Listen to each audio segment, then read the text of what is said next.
بسم اللہ الرحمن الرحیم۔ محترم خواتین و حضرات، امید ہے آپ سب خیر و عافیت کے ساتھ ایمان و یقین کی بہترین حالت میں ہوں گے۔ آج ہم اللہ تبارک و تعالیٰ کے فضل و کرم سے خطبے کے ممنوعات اور مکروہات کے بارے میں جانیں گے۔ محترم سامعین، جو چیزیں نماز کی حالت میں حرام اور ممنوع ہیں وہ خطبے میں بھی حرام اور ممنوع ہیں۔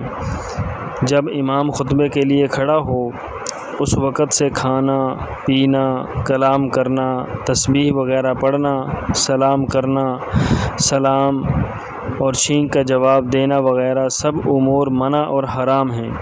نبی کریم صلی اللہ علیہ وسلم کا اسم مبارک سننے پر دل میں درود شریف پڑھ لے۔ اسی طرح صحابہ کرام رضوان اللہ تعالی علیہم اجمعین کے نام پر رضی اللہ عنہ یا چھینک کا جواب الحمدللہ وغیرہ بھی دل میں کہہ لے۔ قریب اور دور سب کے لیے یہی حکم ہے۔ خطیب کے لیے بھی خطبے میں کلام وغیرہ کرنا مکروہ تحریمی ہے، لیکن نیکی کا امر کرنا اور برائی سے روکنا اور کوئی شرعی مسئلہ بتا دینا جائز ہے۔ ہر قسم کی نماز پڑھنا، سجدہ کرنا، قرآن مجید وغیرہ پڑھنا منع ہے۔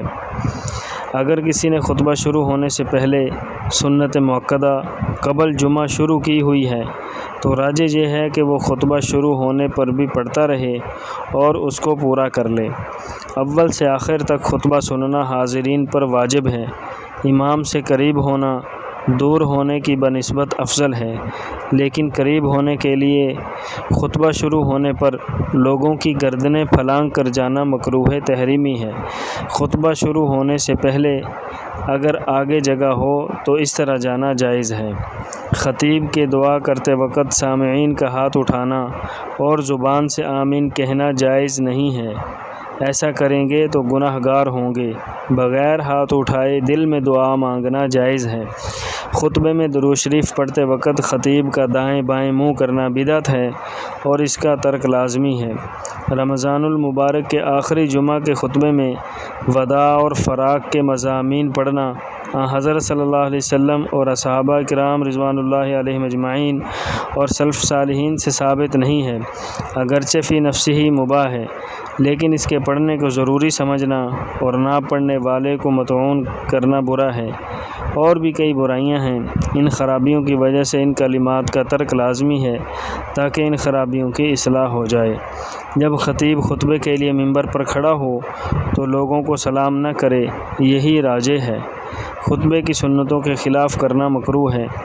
جمعے کی پہلی اذان ہوتے ہی خطبہ اور جمعہ کے لیے سعی تیاری وغیرہ واجب ہے، اور خرید و فروخت یا کسی اور کام میں مشغول ہونا مکروہ تحریمی ہے، اور مسجد کے اندر یا اس کے دروازے پر خرید و فروخت کرنا سخت گناہ ہے۔ سعی سے مراد اطمینان اور وقار کے ساتھ جانا اور ان امور کو ترک کرنا ہے جو خطبہ اور نماز میں حاضر ہونے کے منافی ہیں۔ عربی کے علاوہ کسی اور زبان میں خطبہ پڑھنا یا عربی کے ساتھ کسی اور زبان کے اشعار یا تقریر وغیرہ ملانا خلاف سنت متوارثہ اور مکروہ تحریمی ہے۔ یہ تھے خطبے کے ممنوعات اور مکروہات۔ اللہ رب العزت سے دعا ہے کہ اللہ پاک جل شانہ ہمیں جو کچھ کہا سنا اس پر عمل کرتے ہوئے دوسروں تک پہنچانے کی بھی توفیق عطا فرمائے۔ اللہ تعالی ہم سب کا حامی و ناصر ہو۔ لا الہ الا اللہ، لا الہ الا اللہ، محمد الرسول اللہ۔